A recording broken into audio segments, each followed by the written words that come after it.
Here we are. It looks like we're live. Our friend Jason's in the house. This is not Tom's here. We're starting off strong. Last week we came out hot.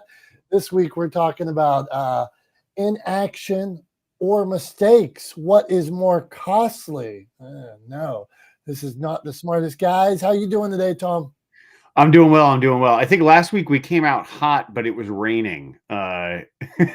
So we came out hot. We had a great conversation, and a little while into it, I realized that in my rush to get everything squared away on my end and deal with technology and those things, whenever you're splitting attention, sometimes things fall through the crack. And I forgot to do a little thing like hit go live. So we lost the first like half of the live stream last week. We had a great conversation, and it disappeared into the ether, never to be seen or heard from again. So hopefully What's interesting about that is you were bragging early last week saying that you were having such a good day, things were going smooth for you, that you felt like you had extra time, everything was working out, and then we didn't push go live. Yeah, is that SOB Murphy and his stupid law, right? Like always getting in the way. But yeah, I mean, if it wasn't for that guy Murphy, I hate Murphy. What a jerk. Yeah, Murphy. Hey, I'm drinking this water right here. I will say I went to a networking event this morning, and I had an iced coffee from there, and I got almond milk in my iced coffee today rather than regular milk. Of course, I put all my sugars in the mocha in, and it was I felt good. So the almond milk might have been the right addition. I might be one of those guys now. Just a nice big cup of diabetes to start the morning. How dare you? Okay, inaction, burst mistakes. What are we talking about here? Jason, Julie, we're coming. Jackson, thank you for being here. Anybody watching on the live streams, TikToks, wherever you're at. Twitch, is it called Twitch, Tom? Is that what it's called, that one app? Twitch? Yep, it's called Twitch, the live streaming app where it's mostly populated by like Gen Zers playing video games. We're probably Gen Alpha now. I don't even know. I don't know what generation it is. Who knows? We're past the generations. Yeah. I'm not even going to try to keep track. I'm too old for that. That's it. I'm going to embrace my advanced age and say I'm too old to know who's on what platform anymore. I can't keep track. But yeah, it's called Twitch. Okay, got it. All right, inaction. Get ready, Jason. Get ready, Tom. Inaction or mistakes. What's more costly? I live in this world, through publishing, there's always things at the end of the day that, you tweak it and runs and things like that. Or you have authors that wrote something and they just aren't ready to publish it, or a project that I'm working on, whether it's a log line or how I pitch it to somebody, you're just not ready and you wait, and then maybe you're missing opportunities. I don't know. Tom, so let's get into it. Is there a clear answer? Is it project dependent? Where do we start?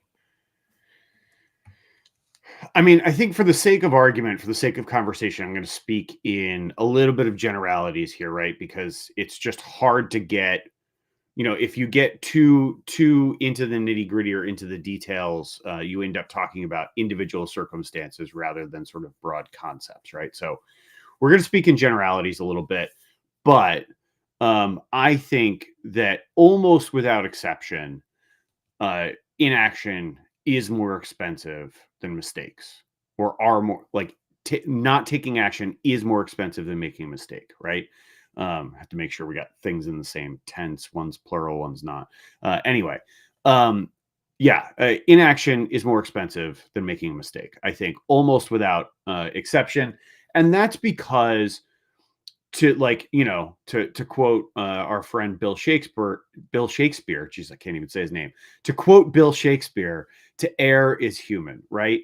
And it is 100% relatable for you to make a mistake. If you make a mistake and you own that mistake, sort of like we just did when we started the show today, we talked about how we messed up last week. Actually, I messed up, really, because that's my job to hit the go live button on my end, and I didn't do it, right? So, I messed up last week. I messed up the stream. I made that mistake. I will own that mistake, and I'll move forward. And the reason why I'm transparent about that and I'm open about it and I talk about it freely is because I know that everybody listening to this, everybody watching this will listen to me and go, yeah, I've made a stupid mistake like that before, right? Like I've had Murphy's Law kind of rear its ugly head and throw a wrench in my works before too. But it didn't stop me from doing not the smartest guys in the room. I didn't turn around and go, that's it, I forgot to hit live. We might as well just stop now and go home for the day, right? Like I didn't pack up my toys and leave the sandbox, right? I decided to play, to continue playing, and to move forward rather than going backwards and or stopping, right? And inaction is just stopping, right? It's packing up your toys and going home. It's giving up. It's quitting. And quitting is always more costly than persevering, right? It is always more costly than pushing forward and trying new things and working to accomplish your goals. Taking even sometimes the most minute steps forward is more valuable, right? And translates to greater value than standing still ever could. So I absolutely believe that inaction is more expensive than making a mistake. And to further that, I would just say, look, we all make mistakes. And if you make a mistake, the best thing you can do is own that mistake and demonstrate how you've learned from it, right? I made 100% sure. And I even said to Dom right before we went on, I said, I am not going to forget to hit live this week to start the live stream. And guess what? We're live streaming, right? We got my new friend Chris Colt on LinkedIn already commenting and saying good morning, guys, right? So like we did it. We're live. I know we're live. People are watching. People are tuning in. Chris says quitting isn't in my vocabulary, right? So I agree with you, Chris. Inaction is always more expensive than mistakes. If you make a mistake, own your mistake, demonstrate how you've learned for it, move forward. People will love you for that. They will love you for talking about your mistakes, for owning your mistakes and showing how you move forward from them. So yeah, I think it's always more expensive. And I'll release. Okay, yeah, now we're gonna challenge you. Like if you give me a raw burger at a restaurant, I don't know that I love that. So there, like you said earlier, it could be circumstance based. So Jason, inaction or mistakes, what's more costly? What, when? Go on.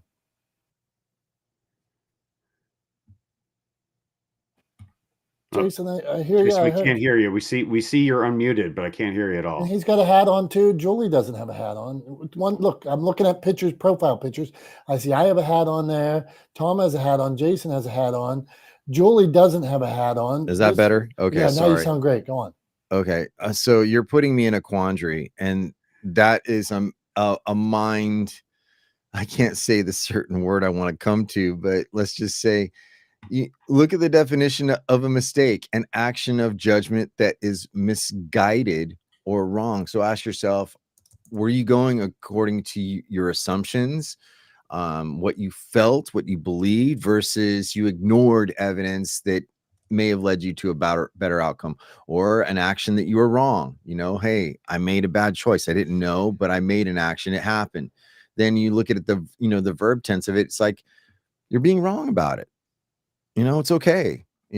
So which is worse? Depends. Life-threatening situation. You want to put it that way? If it's, say, like you didn't put your business listed in a certain week and somebody else was getting so much more that that you're doing the same thing, you can't count checks you never got. You can't count on things that never came your way, that never existed. So I'm going to leave that question as my answer is you're putting it into a quandary, and can you move on? That's just it. All right, Jason. I like the quandary answer. That's a good take on it. So I would say it's also, it really is project dependent. Is there a time where if you put something out too early or too late that you risk everything, like you made such a big mistake with a client, you were rushing and you shared their credit card numbers. You were how haste makes waste. I don't, Julie, how do you go on? What's your thoughts on inactions or mistakes? Where do you go here? Hey, Hat Club. No one gave me the invite to the hat. Oh man, how terrible, Watson. We didn't give you a proper intro either.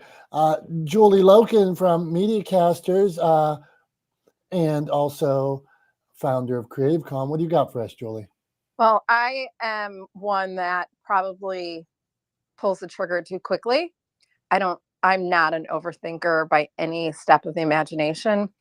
I guess I would rather ask for forgiveness and permission and figure out as you go along. And that's a stepping stone for everything we learn in life, of course. The only mistakes you can make are with your words. So be cautious. I usually wait 24 hours to respond to something that gets me all riled up, just to make sure I don't make a mistake with my words. So thanks. I'm going to spit this out. I've stuttered because that was a good take of the waiting 24 hours, taking the question a whole nother direction here of yes, rather than I sometimes get worked up. And if I waited, Tom, what say you? And then Jason's raising his hand. Go on. Yeah, I mean, look, I think that's fine. Like being measured in a response or taking time to take a breath to evaluate your response or evaluate what you're going to say or give a chance for, tempers to settle or whatever, or emotions to settle. Totally fine with that. I don't see a problem with that at all. A delay is not inaction, right? Inaction is deciding not to do something, right? Like inaction is by definition a lack of action. A delay is not a lack of action. So if you're going to delay doing something so that you can, approach it with a more measured tone, you can be more reasoned in your handling of a situation, whatever the case may be, that's fine. Or to give you more time, like you were talking about, rushing to publish something, right? Like, if you need time, a little bit more time, if you need to delay the publication of something so that you have time to do the work you need to do to complete the editing process, to make sure that it's free of mistakes, that's fine, right? A delay is okay. A delay is not inaction. A delay is just that. It's a delay, right? It's a pause. It's a little bit of time, but it is not inaction because it's not definitionally a lack of action. Okay, Tom. So what about, I get what you're saying. What about paralysis by analysis, where people, I'm thinking about this. Well, I'm going to make it a little better. Well, I'm going to talk to one more person. What do you think about that? Yeah, I mean, I think that's a problem when it unnecessarily delays things, right? Or when it leads to inaction, right? But I don't think analysis or even a small delay is necessarily a problem, and it's definitely not inaction, right? Those two things are different. I'm talking about not doing something versus doing something, right? I'm not talking about taking your time to make sure that you're putting your best foot forward or doing the best you can in a given situation. I'm not talking about that. I'm talking about not doing something, right? Versus doing something. That's the juxtaposition. That's the delineation and the framework that we're operating in here today. So yeah, I think, and in that context, in that framework, with that delineation in mind, inaction is more expensive than making a mistake, right? So yeah, so that's that's kind of where I land on it.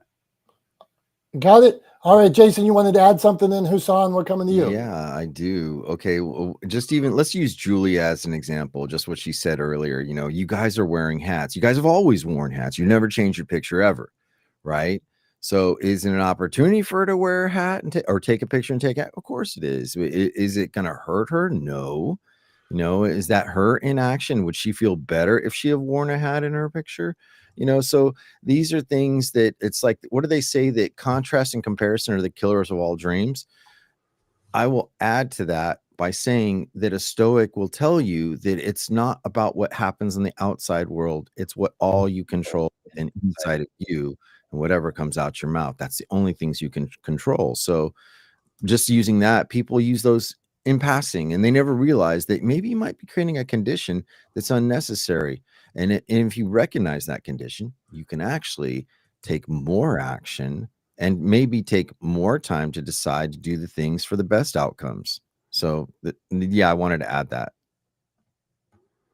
Cool. Appreciate you weighing in, Jason. Appreciate you being here as always, for sure. Yeah, I mean, I think, at the end of the day, we're talking about, like, I'm kind of thinking about this, and just maybe just to clarify a little bit more, the way I'm thinking about it, in the context I'm thinking about it in is, um, I'm thinking about, like, so say, for example, you record a video, right? Or this, this show, for example, right? Like, one of the things that we tend to do is we tend to release clips from this show, right? So the question is, often, we misspeak, or we say something wrong, or we get something wrong in this show. It happens all the time. Both Dom and I are very human, and we make mistakes, right? This is a live show, so it's blemishes and all. So then the question would be, is it better, right? And I'm using expensive, as a frame, but, like, is it better to share a clip where we make a mistake, or not share a clip where we make a mistake? And I would argue that it's better to share it, right? It's always better to do than it is to wait, right? And so yeah, so I think, that's kind of the framework that I'm operating in, what we're talking about here. But let's move on to Husan, who's joined us here. Husan, what do you think? We're talking about what's more expensive, inaction or making a mistake? Good morning, good afternoon, Dominic, Tom. Glad to be back on the stage with you fine fellows. Hassan Thompson here, owner of Educator's House. I think inaction is the most expensive. I really appreciate Dominick's take on that tension, and I would even dare call it an internal tension between a strategic delay, which may have a purpose and may actually be very beneficial, versus levels of anxiety or the analysis paralysis that he described, which is, again, an internal tension. Whether you're being strategic or whether you're gripped by fear. And so that's something that I think we need to grapple within. I also find a distinction between that sort of paralysis versus stillness. There is nothing wrong with being still and waiting for someone else to make a move, or waiting for an insight or an inspiration to come. There's nothing wrong with that, but both of those describe levels of intention versus Hey, being stuck in Husan, fear. tell me about this waiting for somebody else to make a move. How does that play in? Because I hear you, and I want you to explain that to us. Well, I think about a reaction and response trigger. Sometimes, if you're not sure, let's, as an analogy, if we're playing basketball, I may be the point guard, but I'm going to wait until that center makes the cut to the basketball, and then that can inform my decision whether I drive or pass. And so in a complex dynamic, there may be a wise strategy to wait and respond to what's going on in the environment versus pushing your thumb on the lever and trying to make something happen. And so I think there is a wisdom in being able to be still and to respond versus being the first one on the dance floor, if that's fair to say. The last thing that I'll offer as it relates to the expense question, we only have one life to live. And so feeling, if there's an internal tension between inaction, feeling the fear and moving forward anyway is a measure of courage. And I think people applaud that, even if you make a mistake along the way. That demonstrating that willingness to carpe diem, to seize the day. I think people have a tendency to admire that. And whether you become famous or infamous because of it, I think both of those, as it relates to legacy, may be better than being forgotten. And I'll close.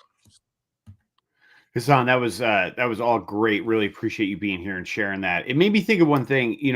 I absolutely, I agree that I think sharing vulnerability, being authentic, really sort of being authentically who you are in a public way, in a public forum, is a show of strength, right? It's a sign of strength, and it's a sign of good leadership, I think. And people tend to be attracted to that.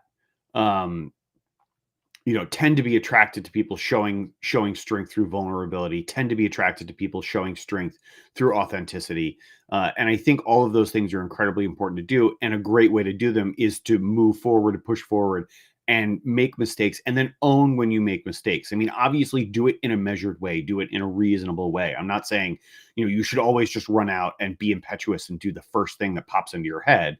That's silly. That's not at all what I'm implying, but I am suggesting that moving forward is always better than standing still. I appreciate that. And I think you brought up that great point. It made me think of it that, doing so, moving forward and owning when you make mistakes, being vulnerable is a great sign of strength. It is not a sign of weakness. So appreciate that. Appreciate all of you guys being here today. We got a whole bunch of people hanging out with us in the room, folks listening and watching all across the internet on Facebook, LinkedIn, YouTube, and Twitch, and TikTok, I believe. But yeah, so if you guys want to come up, raise your hand. We welcome everybody and anybody into the conversation. It's always open. Also, if you want to come up, if you can come up, if you got something to contribute, just raise your hand. We'll bring you up and give you a chance to speak. And with that said, I do believe the time is nigh for Tom's thumbs. So what do you got for me this week, Dom? How are you going to try to get me riled up? Okay, so Tom's Thumbs segment we added. I just asked Tom a question from pop culture. Last week, I wanted to ask him about eggs, but I didn't want to. I wanted to talk about eggs because for some reason, eggs are making everybody mad. But I asked the question in a weird way, and it just was odd all around. So today, for Tom's Thumbs, I'm going to try to. Why would I try to rile you up, Tom? Would I ever do that to you? You're my friend. We've shared drinks together. We went to Permanis. I would never try to rile you up. So on Tom's Thumbs today, I want to ask you, what do you think about self-proclaimed experts that really in the field they're proclaiming they're an expert in don't have any, like somebody could say they're an expert in video and then you see weird, odd videos, or they could say they're an expert in social media, but they got 50 followers, but they're claiming and pricing and saying that they're experts. What do you think about that? Yeah, I mean, all right. So first of all, I just want to clarify for everyone here, everyone listening, you 100% would want and would revel in getting me riled up. So do not believe Dom's false narrative for a second. I sent a clip of that over to Snopes and it came out false. You 100% would try to get me riled up. So don't believe the hype. But yeah, all right. So expertise is a bit of a weird thing, right? It's something that a lot of people claim. A lot of people like to lay claim to, but definitionally, it's really hard to constrain. Right? It's hard to create a clear framework for exactly what expertise is across all fields. But here's how I look at it. A lot of people claim expertise in a lot of things, right? And I'm kind of, I myself am a little hesitant to even call myself an expert in particular things. I've been called an expert by other people, but it's not a moniker that I often put on myself. And maybe that's a little bit of my own hang up, but it's not a moniker that I often use for myself. Here's what I think. If you're going to claim expertise in a field, then you better be able to point to a demonstration of that expertise. I think if you're going to claim expertise in whatever field you want to claim expertise in, right? You want to claim expertise, in video content, you want to claim expertise in marketing, you want to claim expertise in communications, you want whatever it is, whatever legal expertise, whatever, right? Whatever it is, you better be able to point to a demonstration of that expertise. And if you cannot, stop calling yourself an expert, right? You are not an expert. If you cannot point to demonstrated expertise in the given field where you are claiming to be an expert, then pack up and go home, right? Like you're not an expert. You're lying to people. You're posing as an expert. You're claiming to be something you're not. And you're trying to, often people claim to be experts in an effort to get people to buy from them, right? To buy all kinds of things, to buy coaching from them, to buy courses from them, to buy all kinds of things from them. People claim to have expertise in given fields in order to sell you something. They claim to be health experts in order to get you to buy their really expensive, unregulated supplements that are likely less good for you than the food they're telling you not to buy, right? So I think 100%, if you're going to claim expertise, you better have the ability to point to a clear demonstration of that expertise. And if you can't, if you don't, then pack up and go home and stop calling yourself an expert. I don't want to hear it. So in terms of expertise, I would say if you've got a way to demonstrate it, thumbs up, great, call yourself an expert. And if you don't, hard thumbs down. I'll put you with the bro marketers and those kind of folks that often get my ire. And I will say, get out of here. I'm not listening to you or anything you have to say. And if anything, I'm going to go around telling everybody how you're full of it. You're not an expert. If you can't point to it, you're not an expert. That's it. That's all I got. Tom, I enjoyed it. And that was the first time that you've ever had a thumbs up and a thumbs down. So first time for a thumbs up and a thumbs down. Well done. A well played dual thumbs. Yeah, there you go. You get a thumbs up and a thumbs down depending on where you land, right? Okay. But yeah, I mean, I can't give experts a thumbs down because there are experts that I think have really valuable insights who are genuinely experts in their fields.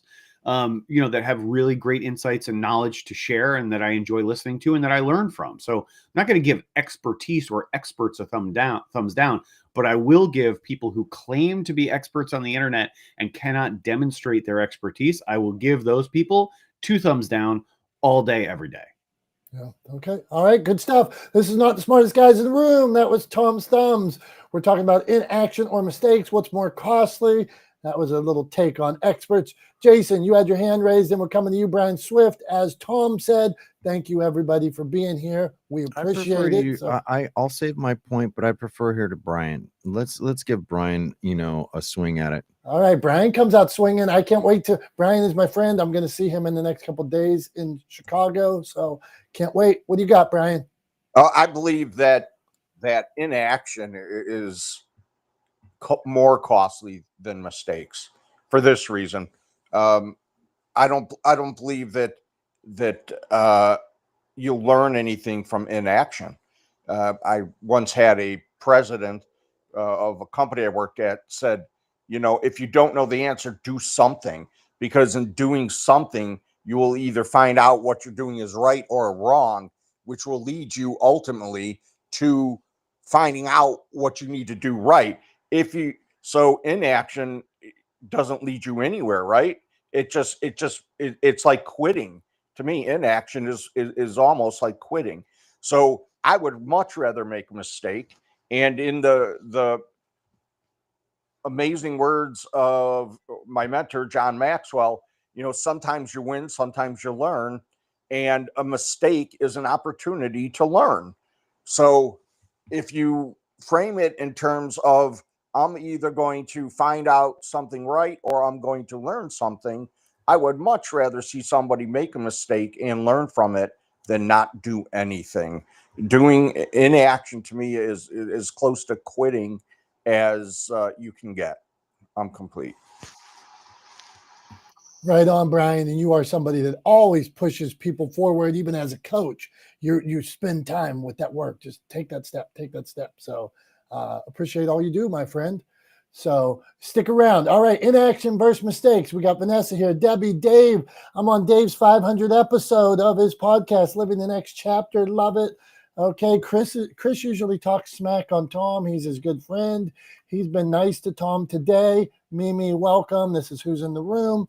Madison has come aboard with Motivation Champ. She is doing some sales and marketing for us. So Madison is just, Madison! I have to she's, shout out. I've never seen her on here. yeah, she's on here for the first time. So if anybody here, connect with her, and everybody in this room should. Hey, it's like what is it? The Brady Bunch, where somebody's beside you, up, down, left, right.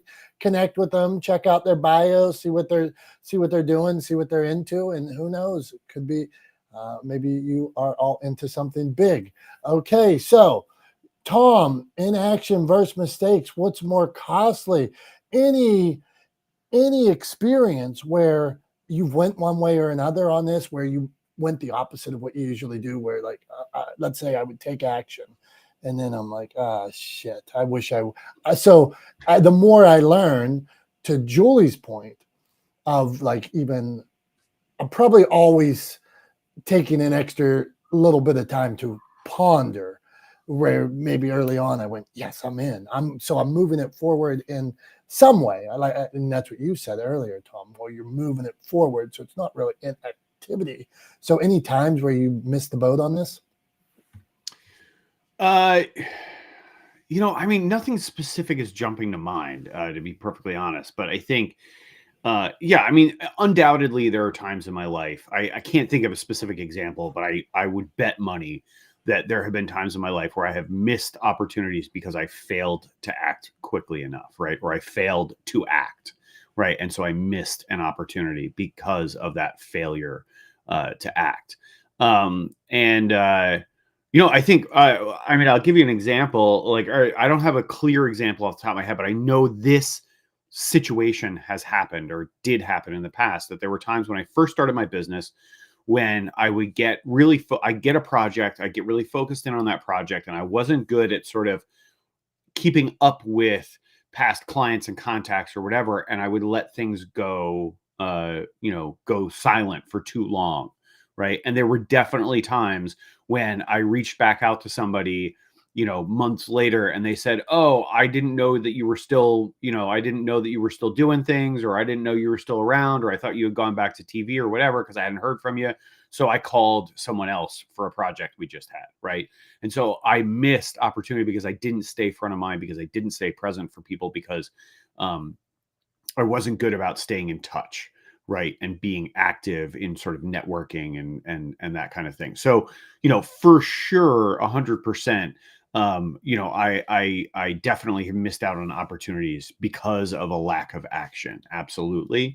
I don't have a specific like big example that really kind of fits that perfectly, but yeah, inaction definitely has cost me opportunities in business for sure. And I'm sure it's cost me opportunities in life too. Look, I'm happy. I'm very lucky. I have a great life. I have a good family, a healthy family. No complaints, right? None whatsoever. But yeah, I've definitely missed out on things because I didn't act sort of quickly or decisively enough, without question. That has absolutely happened to me.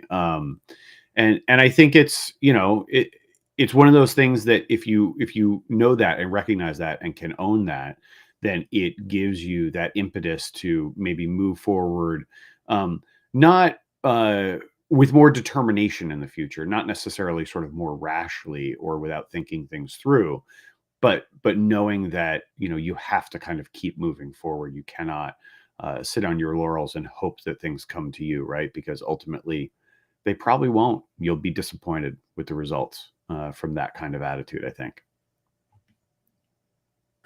True that. Inaction, or like I would say, like for me now, I might use a lot more benchmarks and metrics to make a decision than I did when I was 21. Yeah, at 21, I'm like, whoa, I'm in. Let's start this business. Let's build this.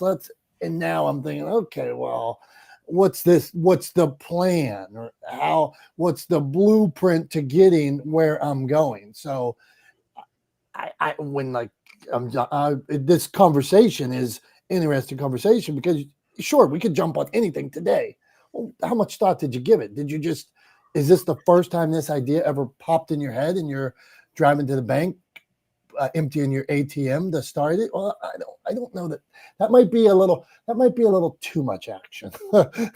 Slow it down a little bit and think about it for a day, process it, set the plan. So inaction, what is more costly? Inaction or mistakes, what's more costly? I saw a comment from where is it here? Okay, Husam, we're coming.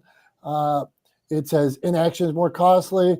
Chris popped in, Chris Fazet. It says, don't tell me, show me. This was about the expert buy. He said, don't tell me, but show All right, me. hold on. Pump the brakes. How did you just say Chris's last name?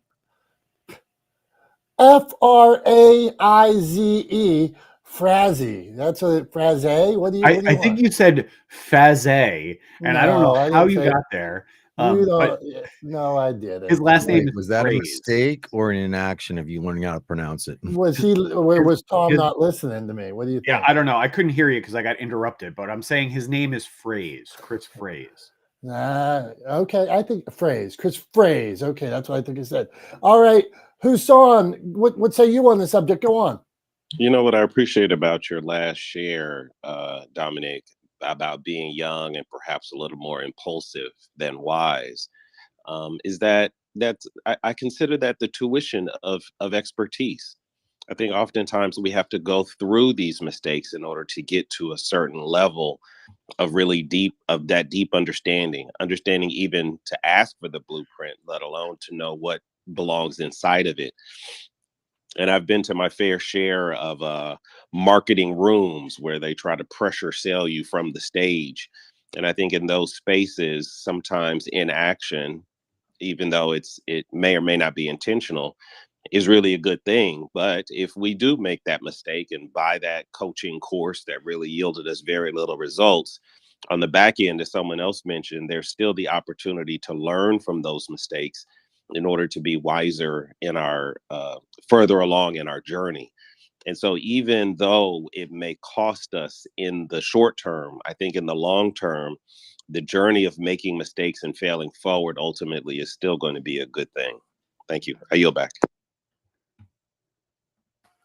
Well said, man. I appreciate it, and I always appreciate support. See, Husan, unlike Tom, you are validating what I am saying, not questioning my pronunciation of somebody's name. Well, I think no, I agree with Husan. I think what came to mind for me when you were talking, Dom, was just the idea that, like, you know, with age comes like, I think, a healthy level of pragmatism, right? Where, you know, because of your lived experience, you're able to look more critically, analytically, and be a little bit more realistic about the outcomes from the actions you take. At least I think I've found that true for myself. Be a little bit more realistic about the outcomes, and a little bit less sort of pie in the sky. You can still be optimistic and hopeful.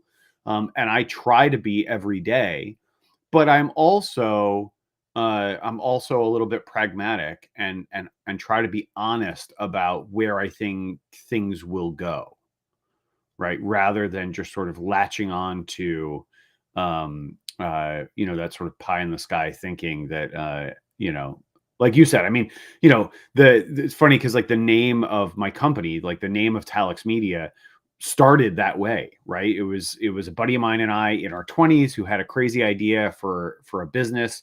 We were going to start the first internet broadcasting network, right? Or broadcast company. That was the idea that we had, right? We were going to start the first internet broadcast company, and we were going to call it Talex Media. And we came up with that idea about a year before Hulu launched. And then Hulu launched, and we were like, oh, all right, well, I guess we're not going to do that. Because also, we came up with a name, but we never actually did anything about the business. We didn't know the first, like, where to even start with it, right? And we didn't really try. We just had this idea, and we were like, yeah, we have, you just got to have a great idea, right? It's like, no, you got to have a great idea, and then you got to actually do something about it, right? Which we did not, and hence we don't own the internet's first broadcasting company. You know, c'est la vie, right? But yeah, you know, nowadays, if somebody came to me and said, "Hey, I want to do this," I'd be like, "Okay, then let's think about the steps you need to take to start making that into a reality, which is a more pragmatic approach. Not necessarily less optimistic, but definitely more pragmatic, more reasoned, right? So not inaction, just reasoned action. So I agree. I agree there. And, one of these days you'll learn how to pronounce people's names, and then I won't have to give you grief about that too. I love the look on your face when I threw that in there. That was hilarious and 100% worth it. What hate? Hey, I want to say on this, this thought here early on in my 20s, like when I opened my first restaurant. I opened the restaurant. I thought I was going to be the next chain. I thought I was going to be the next Fridays. I was going to open 30 stores. After a year, I was looking at a second location. My whole planning was nothing could go wrong. It was only going to work. Scale. And never thought of, well, maybe this happens. And my worst case was, I'd be like, well, worst case, only 50 people come in today. Well, worst case, and then I got in the business and realized worst case is it snows and the roads go under construction and nobody comes, right? So now looking back at any business, if I'm in the publishing business, I know me and Julie know people. We have people in this room that have sold millions and millions of books. I know people that have sold companies for hundreds of millions of dollars. Know them personally, they're friends. That doesn't mean that that's what's going to happen. It can happen, but we should also look at the other side of this too. And do I have the infrastructure to take that? And how long can I last if nobody walks into the restaurant? If I quit my job and nobody buys from me, nobody gets my coaching service, how long can I survive? And so I really think that nowadays we have to I'm not 21 anymore. Now we have to look at both sides. The more we can look at both sides, the better off we are. Jason, you're slapping me 5. I always think this thing the hand raise looks like a high 5. So Jason, did you want to add something there? Yo, Eric, what's up? I see you going. The restaurant example is a perfect example. It's not like you didn't have the wrong thing of thinking, but what you didn't do was the mistake is, what do I do when mistakes happen? When you're a restaurateur, you work in a restaurant and you don't get clients in the door, you don't get people spending money. Is that really your fault? That's not necessarily so easily scalable. However, it's like when you ask the question as a restaurateur or someone who works in the business, as it happens, I know mistakes are going to happen, but it's how I bounce from this to make more money. I worked 15 years in the restaurant business and I made costly mistakes, right? It cost me so much by maybe I said something the wrong way, or I didn't sauce up whatever I was selling, whether a drink or a food. Was that really a mistake? It could have been. It could have very much been, but I learned through experience and maturity. I think that's the thing that where expertise, when Tom was talking about it earlier, and there are so many people out there, whether it's on any platform, claiming they're an expert, but it's like, really, do you really want the experience? Do you want the maturity? How do you want, what comes so important with an expert? Because I've been in court where an expert was, let's just say, unqualified to the matter, right? And it wasn't that they didn't deserve their accolades, doctor with PhD and whatever. It didn't mean that they didn't deserve that in their discipline. But when it came to the particular problem in the science, they got it wrong. But are they still an expert? Yes, they're an expert. I'm not going to take that away. It's whether it actually applies. And could that have cost, say, like my client or anybody else's client more money? Yeah, it definitely can. So when we look at cost effectiveness, is like, when I make the decision, am I making it with the best sense of maturity that I'm trusting you to be able to help me execute on something I don't know how to do? So when we look at cost effectiveness, I'm not necessarily looking at the expert. I'm looking at what's the familiarity of the particular issue I have. Is there a maturity or not, or an eagerness and an anxiousness just to sell it to me? So I think that's I just was, hold on to that, since Tom was talking about the expertise. So sometimes even our own eagerness, quick to judge, could actually cost us even more. Thanks, Jason. I appreciate you sharing that. Even going the call back to Tom's thumbs. Appreciate it. Well thought out, and always value hearing your opinion here. So I think it's time for show and tell. Dom, are you ready with to show us and tell us about something today? You are muted. What a terrible entrance. So we were talking about messing things up.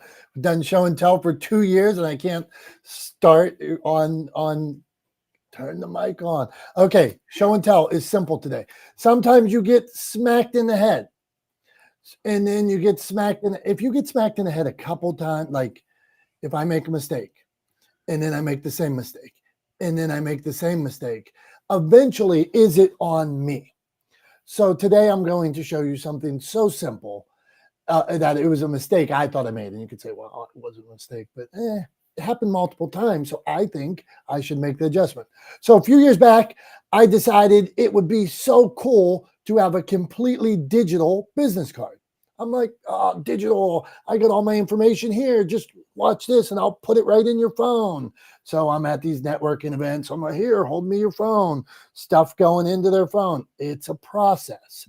Not everybody wanted to hand me phone. Not everybody wanted me to give me their phone number. So, okay. So then, but I was still doing it. I was like, oh, it's easy. I don't have to carry it. I don't have to buy these things. So I went to 2 networking events recently. And at both networking events, they collected cards and shared them with everybody. They shared them with everybody in the room. So one time there's like 50 people sitting around the table, and I was invited to this networking event. It was my first time there, and I couldn't take my phone and go like this to every person. So 50 people that could have had my business card that day, whether they wanted it or not, I didn't have it. So I'm like, that was slap one. Other day, I went to speak on something at a different breakfast club in the morning. There was about 10 people there. They collected cards and passed them all around. Guess who didn't have a card again? That was number 2. So I got the second time it was on me. So now this little thing is my new Motivation Champs business card. And if you want to get fancy, there's a QR code on the back with all that stuff that I was bumping to phones before. But a simple, basic, I know it's out of focus, Tom, but as simple as you could be, business card, so I don't get smacked. Time number 3. So here it is. That's what I got for you. Simple, back to basics. They've worked for hundreds of years. I'm going with it. There you go. I like it. I like the I like the sort of hybrid nature of it. I'd like to think, I don't know for sure, but I'd like to think that maybe I in some way partially inspired the addition of the QR code. I don't know where you got the QR code from. So like here's my beef with like the virtual business cards, right? And like the tap here cards. My beef with those is that by and large, it's a multi-step process, right? So you tap and then it takes you to a website and then you have to put in information and then that gives you a file that you download to your phone and then you have to save it, right? And so there's like 4 steps in the process. And every one of those steps is an opportunity for the person who you're trying to give your information to, or trying to get your information, or trying to get information from, for them to say, you know what? No, thanks. Right. Every step is an opportunity for them to say, changed my mind. Thanks, but no thanks. Right. And so I've done something similar. Right. So like I have, this is my business card. Right. You can tell from the logo. We'll get it to focus. Hang on. Where is it? There it is. Right. You can tell from the logo. And then if I flip it around, right, there's my QR code. Right. And the difference is with the way I did my QR code is I didn't do it through a third-party service. I created the QR code in Adobe InDesign, right? I used a piece of software that I already had to create the QR code. And so when someone scans the QR code on my business card, it literally just opens the contact file and all they have to do is hit save contact. And I'm in their phone. Done. Right. And then if they lose the card, they haven't lost my contact information. It also means that they can easily just pass my card on to somebody else if they need to, because they already have my contact information saved in their phone. So I am a fan of the card, of handing out the cards. The one thing I would say is if you're going to have business cards and you're going to go to networking events, do not be the person that walks around just handing cards out to people. Right. Like I sort of have a little bit of a rule that I try to follow when it comes to networking and when it comes to handing out business cards. And that is that I do not give my business card to people unless they ask for it. Right. And sometimes every once in a while, I will violate that rule and I will ask them if they would like my information. And if they say yes, I will give them my card. Right. But I never give my card to somebody without them expressly giving me permission to do so. So either asking for it or saying, yes, they would like it if I ask them if they want it, right? Never walk up to somebody and just hand out your business card. It's a great way to waste money on business cards because no one's ever going to call you if you do that. But yeah, anyway, I love the show and tell. Obviously I have thoughts on business cards, but I appreciate this sort of that hybrid approach of like the traditional for folks that want something to hold in their hand, but also the digital, right? For folks that want to scan it and then not worry about losing it. So I appreciate it. I like it, Dom. Good show and tell this week. Thank you. Thank you. I'm trying. Okay. Inaction versus mistakes. We're going to go around this room real quick. Brian, Julie, Jason, if anybody wanted to come up and give a final tip on inaction or mistakes, like, okay, take the leap, whatever. So Swifty, we'll start with you, the king of action Jackson. Go on, Brian. Well, like they say, you miss 100% of the shots you don't take. So start taking shots. You know, the worst that happens is it doesn't work out and you move on from there and you learn. So just keep moving forward. Thank you much. God bless.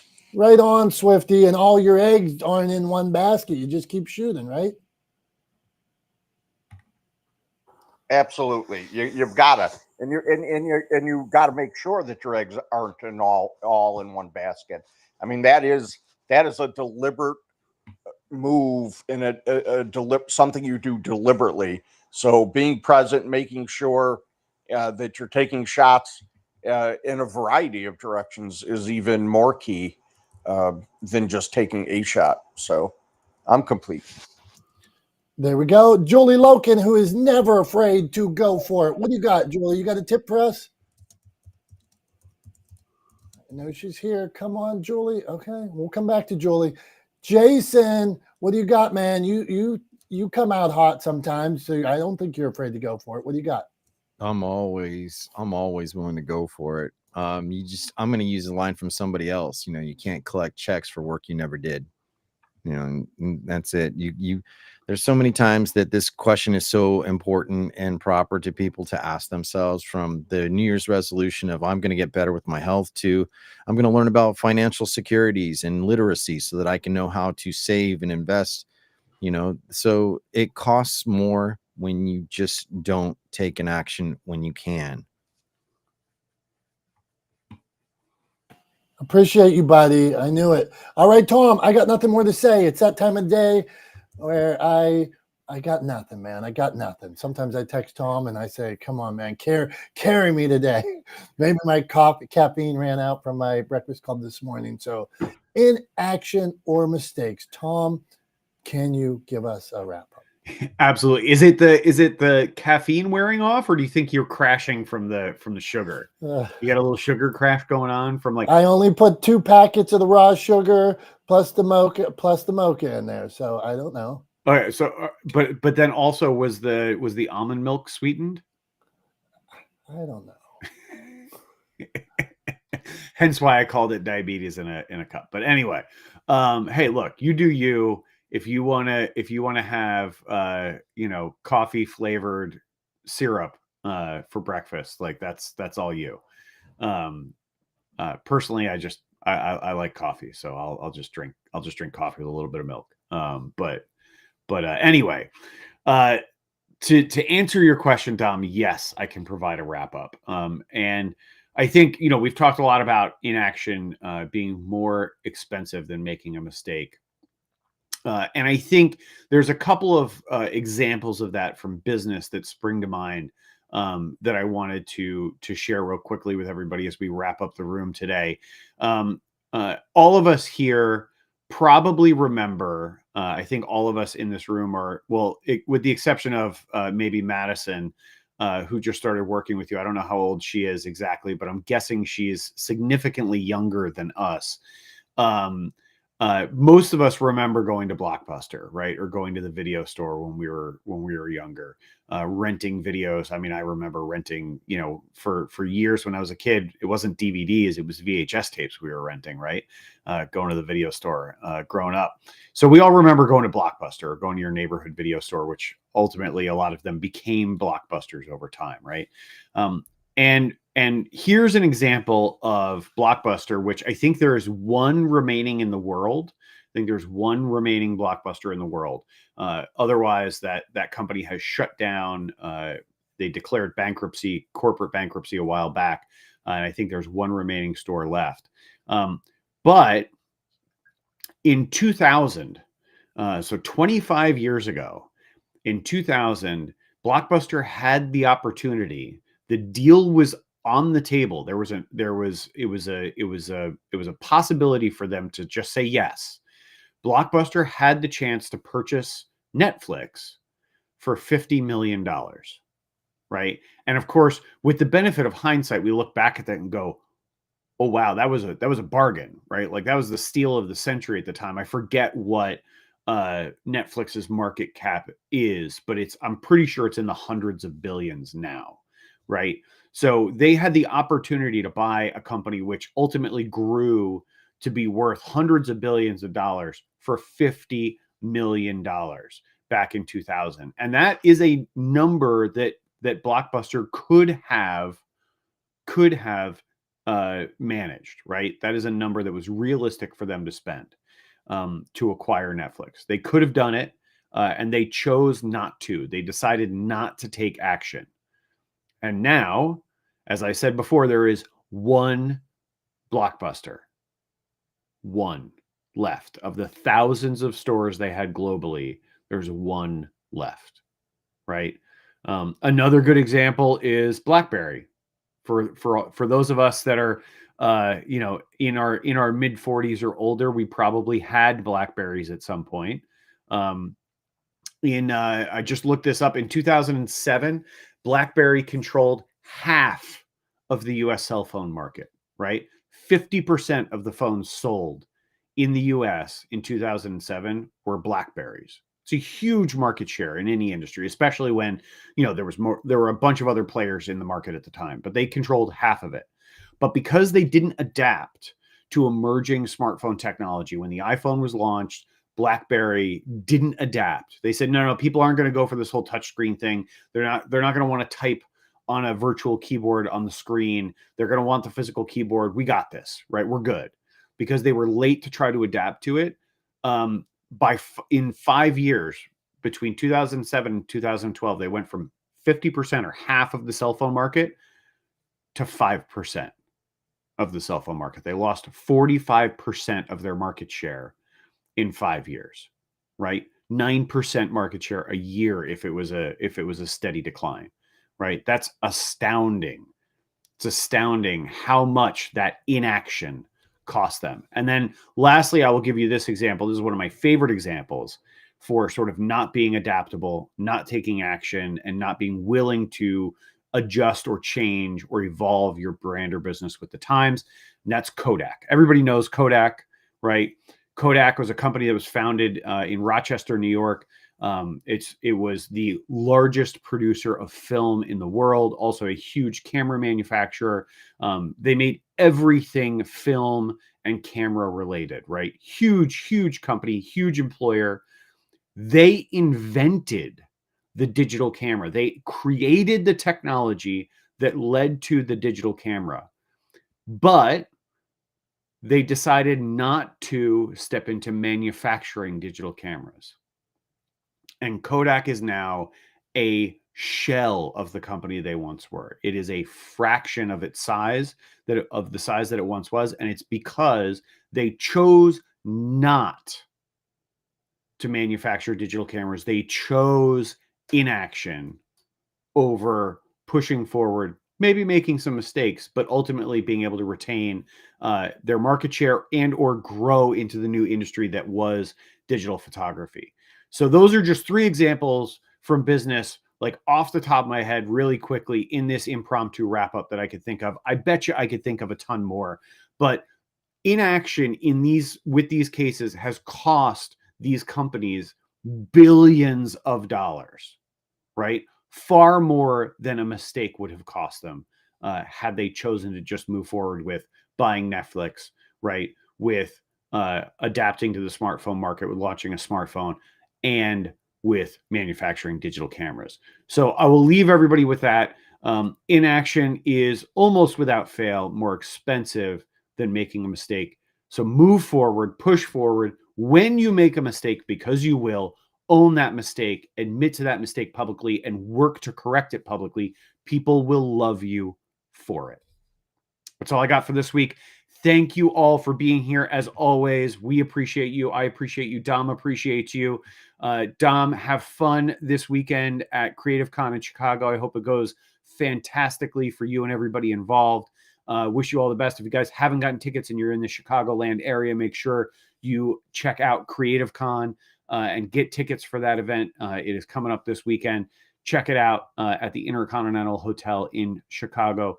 Until next Wednesday, I am Tom for Dom. This is Not the Smartest Guys in the Room. I almost said the wrong name, as if you didn't believe I wasn't the smartest guy in the room. There you go. There's your evidence. But for Dom, I'm Tom. We appreciate you guys. We love you guys. We will see you next Wednesday at 9:30 a.m. Eastern Time. And until then, have a great week. Have a great weekend. Have fun at Creative Con. We love you. We'll see you soon. Bye-bye.